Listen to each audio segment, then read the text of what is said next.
বর্তমান সময়ে আমরা দেখতে পেয়েছি 2-3 দিনের ভিতরেই ট্রেনে করে একটা লজেন্স বিক্রেতা, একজন বৃদ্ধ ব্যক্তি মুসলমান, দাড়িওয়ালা মুসলমান লজেন্স বিক্রি করছে।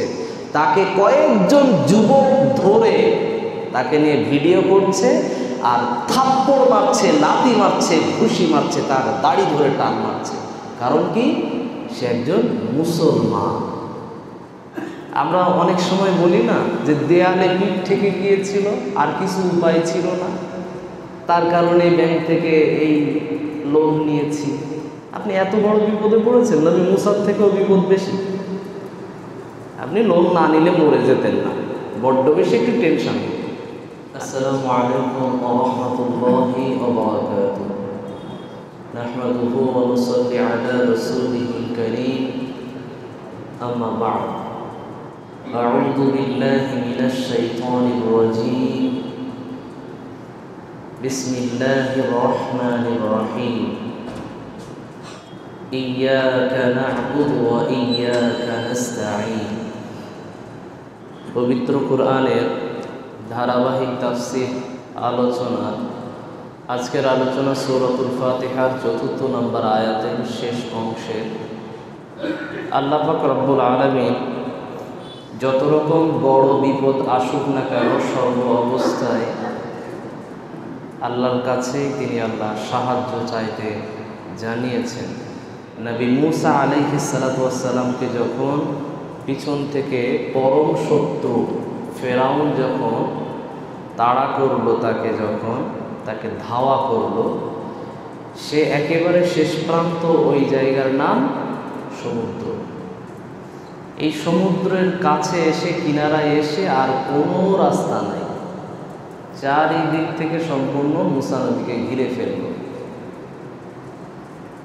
এখনো পর্যন্ত কাছাকাছি এসে পৌঁছায়নি, তবে যদি কাছে এসে যায় মৃত্যু ছাড়া আর কোনো উপায় নাই। সে সময় নবী মুসা আলাইহিস সালাতু ওয়াস সালাম তিনি সাহায্য চেয়েছিলেন আল্লাহর কাছে। আল্লাহ যাওয়ার তো কোনোই রাস্তা নেই, উপায় কি? আল্লাহ পাক রব্বুল আলামিন তিনি সহযোগিতা করার জন্য নবী মুসাকে আদেশ করলেন, জিবরাইল চলে যাও। নবী মুসা তিনি লাঠিটাকে ছুঁড়ে ফেলে দিলেন, সমুদ্রের ভিতর দিয়ে 2 দিকে পানি, সম্পূর্ণ দেয়াল তৈরি হয়ে গেল। এই মাঝখান দিয়ে 12টা রাস্তা তৈরি হয়ে গেল। ওই রাস্তা দিয়ে বনু ইসরাইল অর্থাৎ নবী মুসার অনুসারীরা সকলেই নবী মুসার সঙ্গে সফর করলেন। মারাত্মক বড় বিপদ। তার মানে যেখানে বিপদের পরে আমরা কথাই বলি না, দেয়ালে পিঠ থেকে গেছে, তো নবী মুসার সময়সীমা ছিল একদম শেষ, কোনো আর উপায় নাই। পিছনে শত্রু, সামনে সমুদ্র, কোথায় যাবে? কোনো উপায় ছিল। এরপরে আমরা যদি লক্ষ্য করি, নবী ইউসুফ আলাইহিস সালাতু ওয়াস সালাম তিনি যখন জুলেখার বাড়িতে যখন তিনি ছিলেন, একজন রাজরানী তার বাড়িতে আছেন, কি হিসাবে? একজন ক্রয় করা গোলাম, কিনে আনা একজন কৃত দাস। তো এইরকম একটা ব্যক্তিত্ব হিসাবে তিনি তার বাড়িতে আছেন, খুব সুন্দর সুঠাম, তখন সবে যুবক বয়সে পৌঁছে গেছে। এরকম সময়ে জুলেখা তার বাড়ির ভিতর এসে যৌন কামনার জন্য সে তার ঘরে একটা একটা দরজার ভিতর দিয়ে নিয়ে সমস্ত দরজাগুলো তিনি লাগাতে যাচ্ছেন। নবী ইউসুফ আলাইহিস সালাতু ওয়াস সালাম তিনি যেখানে জুলেখা সম্পূর্ণ যেই ঘরে তাকে ডেকেছে সেই ঘরে পর্যন্ত পৌঁছে গেছে। কারণ তার বাড়িতে আছে, তার বাড়িতে খাওয়া দাওয়া করছে, সর্বকিছু তার দায়িত্বের ভিতর। এখন নবী ইউসুফ আলাইহিস সালাতু ওয়াস সালাম যখন জুলেখার কাছাকাছি পৌঁছে গেছে, জুলেখা তখন বলল, আজকের আমার মনস্কামনা পূরণ করার জন্য তুমি আমার কাছে আসো। এই কথা যখন বললেন, নবী ইউসুফ আলাইহিস সালাতু ওয়াস সালাম তিনি তখন একটাই কথা বলেছিলেন যে আমি আল্লাহকে ভয় করি, আমি আল্লাহকে ভয় করি, অতএব তুমিও আল্লাহকে ভয় করো। একথা যখনই বললেন, তখন জুলেখা কোনো মতেই কোনো কথাতে রাজি হয়নি। তখনও পিছনের প্রায় 7 থেকে কয়েকটা দরজা সম্পূর্ণ বন্ধ, কয়েকটি দরজা, একটা দরজা নেই, কয়েকটি দরজা সম্পূর্ণ বন্ধ করা।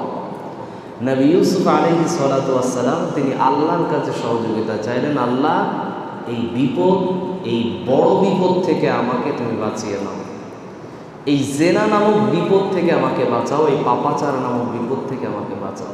আল্লাহর কাছে সহযোগিতা চেয়েছেন, তিনি দৌড়াতে শুরু করলেন।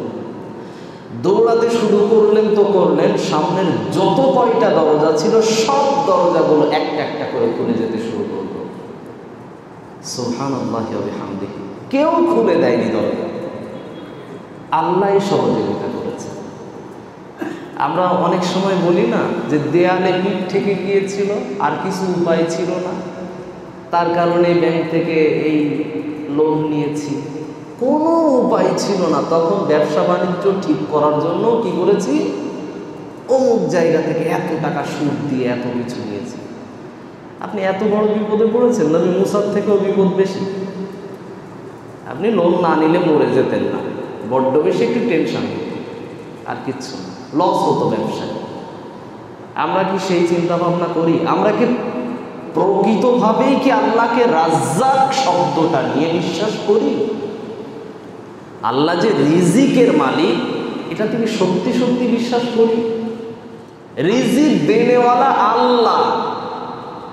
এমনটা হতে পারে যে সময় রিজিক আপনার বন্ধ হয়ে যাবে, তো আপনার কোনো দোষ থাকবে না, কোনো কিছুই থাকবে না, অথচ আপনাকে মসজিদ থেকে বিদায় নিতে হবে। এটা হবেই, হতেই পারে।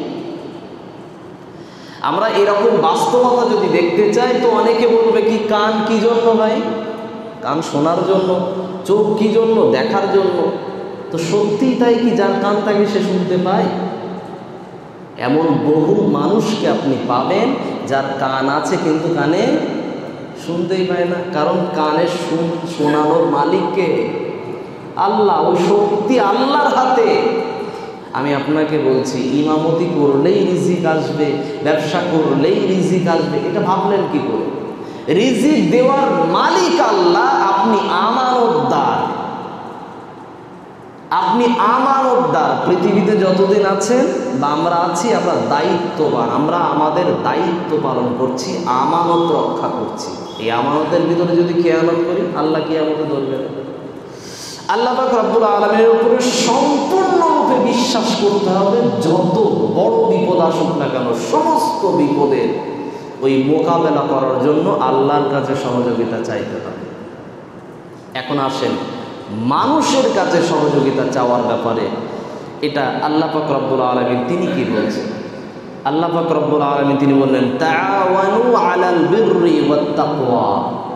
পবিত্র কোরআনের ভিতরে আল্লাহ পাক রব্বুল আলামিন তিনি জানালেন, তোমরা দ্বীনের কাজে এবং ভালো কাজে একে অপরকে তোমরা সহযোগিতা করো। ভালো কাজ বলতে যে কোনো ভালো কাজ, একে অপরকে সহযোগিতা করো। আপনার কাছে যদি জ্ঞান থাকে, দ্বীনি যদি ইলম থাকে, বা যে কোনো লাইনে, দর্জি আপনি সেলাই কাজ জানেন, অপরকে শিখিয়ে দেবেন। কাটিং মাস্টারের কাজ আপনি জানেন, অপরকে শিখিয়ে দেন। চাষাবাদের কাজ জানেন, অপরকে শিখিয়ে দেন। এগুলোকে বলে জ্ঞান, উপকারী জ্ঞান, যেটার দ্বারা মানুষের উপকার হয়। এরকম কিছু জ্ঞান যদি আপনার জানা থাকে, সেটা অপরের কাছে পৌঁছে দেয়। আল্লাহ রাসূল সাল্লাল্লাহু আলাইহি ওয়াসাল্লাম সহিহুল বুখারীর বর্ণনায় 3461 নম্বর হাদিসে তিনি বলেন, বাল্লিগু আন্নি ওয়ালাউ আয়া। তোমরা আমি নবীর পক্ষ থেকে পৌঁছে দাও, যদিও তোমাদের কাছে একটি আয়াত জানা থাকে। এই আয়াত শব্দের অর্থ কয়েক রকম।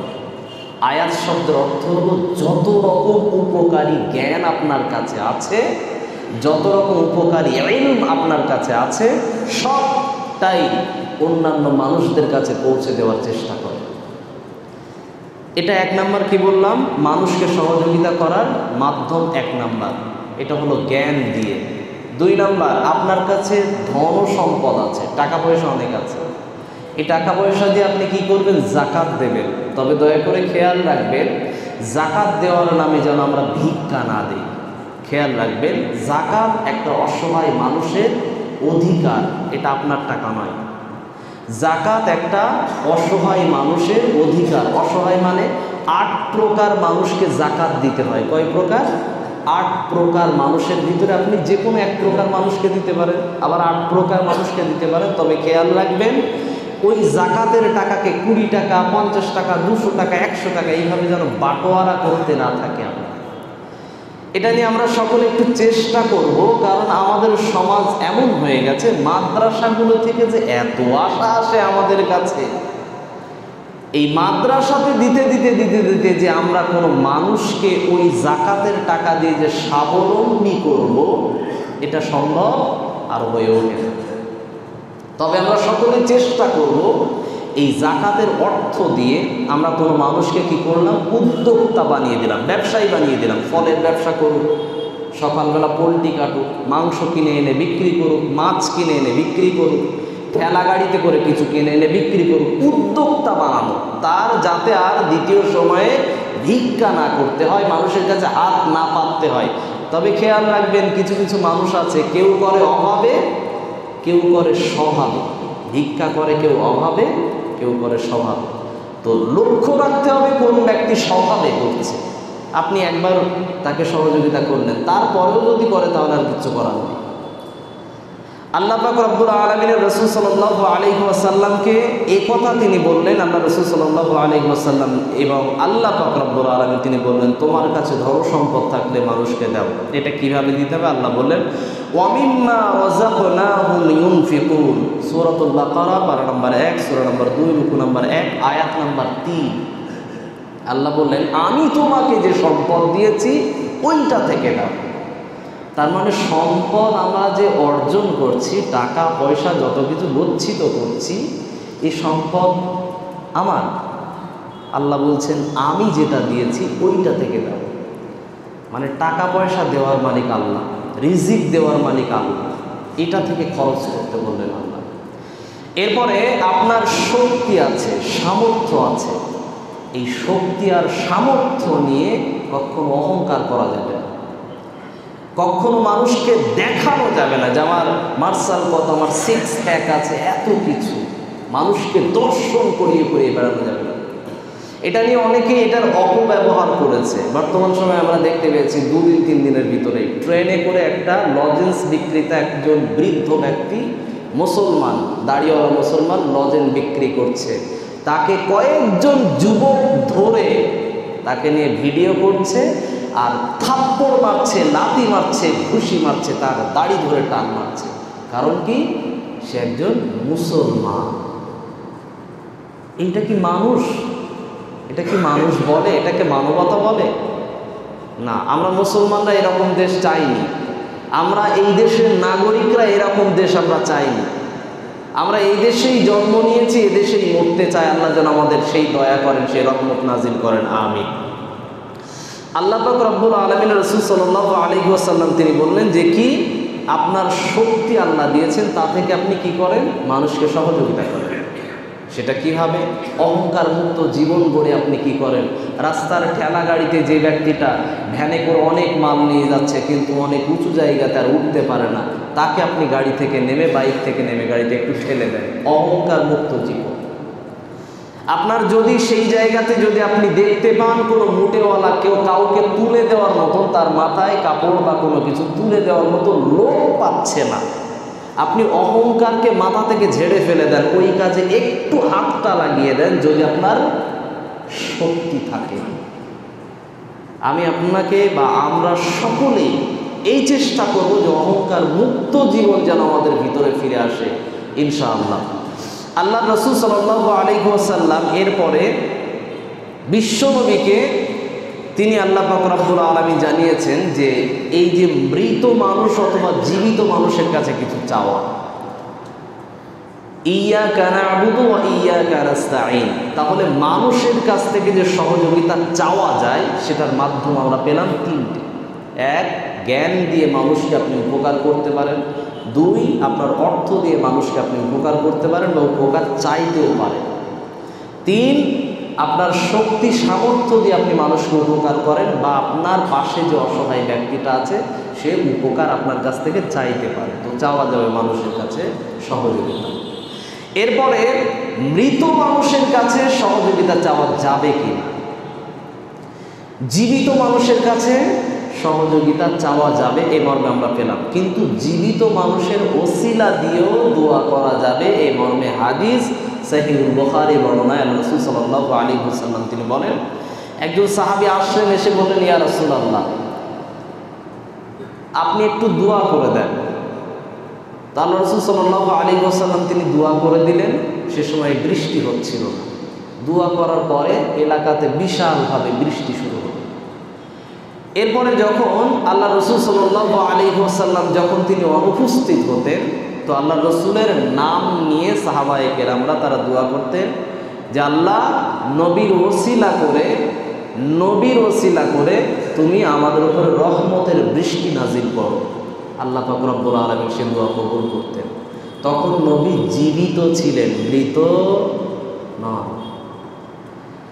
এরপরে যখন সাহাবায়ে কেরাম যখন দেখলেন বিশ্বনবী যখন ইন্তেকাল করলেন, নবী যখন মৃত্যুবরণ করলেন, তারপরে বহু সাহাবারা এসে আব্বাস রাদিয়াল্লাহু আনহুর কাছে এসে বললেন, যখন বিশ্বনবী জীবিত ছিলেন তখন বিশ্বনবীর ওসিলা দিয়ে আমরা দোয়া করতাম, আল্লাহ কবুল করেছিলেন। এখন তো বিশ্বনবী নেই, এখন তো আপনি আল্লাহ রসুলের চাচাজান হিসেবে আপনি তো আছেন, অতএব আপনার ওসিলা করে আমরা দোয়া করতে পারি। তো আব্বাস রাদিয়াল্লাহু আনহুর ওসিলা দিয়ে যখন আল্লাহর কাছে আবার দোয়া করা হলো, আল্লাহ তখন ওই একই কৃতকর্ম আল্লাহ পাক রব্বুল আলামিন তাদের উপরে রহমতের বৃষ্টি নাজিল করলেন। তখন আব্বাস রাদিয়াল্লাহু আনহু তিনি বেঁচে ছিলেন। এই হাদিস থেকে বুঝতে পারা যায় জীবিত সৎ সালেহ ব্যক্তি, একেবারে মুত্তাকি পরহেজগার ব্যক্তি, তার নাম নিয়ে যদি আপনি আল্লাহর কাছে যদি ওসিলা দিয়ে দোয়া করেন, তাহলে সেই দোয়া কবুল করেন কে? আল্লাহ। এটা আমি বলছি না, এটা সহিহুল বুখারী বর্ণনার হাদিস বলছি। এটা হলো জীবিত মানুষের ওসিলা দিয়ে দোয়া করা যায়। এরপরে আসি 2 নাম্বার, মৃত মানুষের ওসিলা দিয়ে যে দোয়া করা, এটা আমাদের মাসলাকের আমরা যারা কোরআন এবং সহিহ হাদিস যারা আমরা মেনে চলি, আমাদের দাবি এই কাজ হলো শিরক। কিন্তু আমাদের যে সমস্ত ভাইয়েরা, যে সমস্ত মাসলাকের ভাইয়েরা বলেন যে না, মৃত ব্যক্তির কাছে চাওয়া যাবে, মৃত ব্যক্তির ওসিলা দিয়ে দোয়াও করা যাবে, এ ব্যাপারে একটু আসি। ফতোয়া শামী 2 নম্বর খণ্ড 175 নম্বর পৃষ্ঠায় কি বলছেন ফতোয়া শামীতে? ইন গুন্না আন্নাল মাইয়িতা ইয়াতাসাররাফু ফিল উমরি দুনাল্লাহি ইতিকাদুহু যালিকা কুফর। ফতোয়া শামীতে তিনি বলছেন, জীবিত মানুষের ওসিলা ছাড়া মৃত মানুষের নামে কেউ যদি ওসিলা দিয়ে দোয়া করে, আল্লাহর কাছে সাহায্য চায়, তাহলে সেই ব্যক্তিটা অবশ্যই কুফরি করল। ফতোয়াকার ফিকহে হানাফির কিতাব। এরপরে 2 নম্বরে তাফসির রুহুল মাআনিতে বলা হয়েছে মৃত ব্যক্তির কাছে চাওয়া বিদআত। অতএব এই কাজ থেকে বিরত থাকা আমাদের সকলের জন্য কাম্য। তবে আল্লাহ রাসূল সাল্লাল্লাহু আলাইহি ওয়াসাল্লাম আল্লাহর কাছে সাহায্য চাইতে বলেছেন ইবাদতের ব্যাপারে। আমরা যদি মনে করি না আমি প্রতিদিন নামাজ পড়ছি, আল্লাহ আমাকে নামাজ পড়িয়েই নিয়ে যাবেন, জি না। খেয়াল রাখবেন, ইবাদত করতে গেলে ইবাদতেরও কি লাগে? চার্জ দেওয়া লাগে। এই ইবাদতের চার্জ দেওয়ার জন্য তার জন্য একটা দোয়া আছে, আমরা নামাজের পরে প্রতিদিন পড়ি। সেটা কি? আল্লাহুম্মা আইন্নি আলা যিকরিকা ওয়া শুকরিকা ওয়া হুসনি ইবাদাতি। এই দোয়াটা যদি আমরা প্রতিনিয়ত যদি পড়ি এবং অর্থ সহকারে সম্পূর্ণ মনোযোগ দিয়ে যদি পড়ি, তাহলে আল্লাহ আমাদের ইবাদত করার কাজে যত রকম ইবাদত আমরা করতে চাই, আল্লাহ আমাদেরকে নিজে দায়িত্ব নিয়ে সহযোগিতা করবেন। অতএব আল্লাহর ইবাদত করার জন্য, আল্লাহর গোলামি করার জন্য, আল্লাহর কাছে সাহায্য চাওয়ার জন্য আল্লাহ যেন আমাদের প্রত্যেককেই তৌফিক দান করেন, পড়ি আমিন।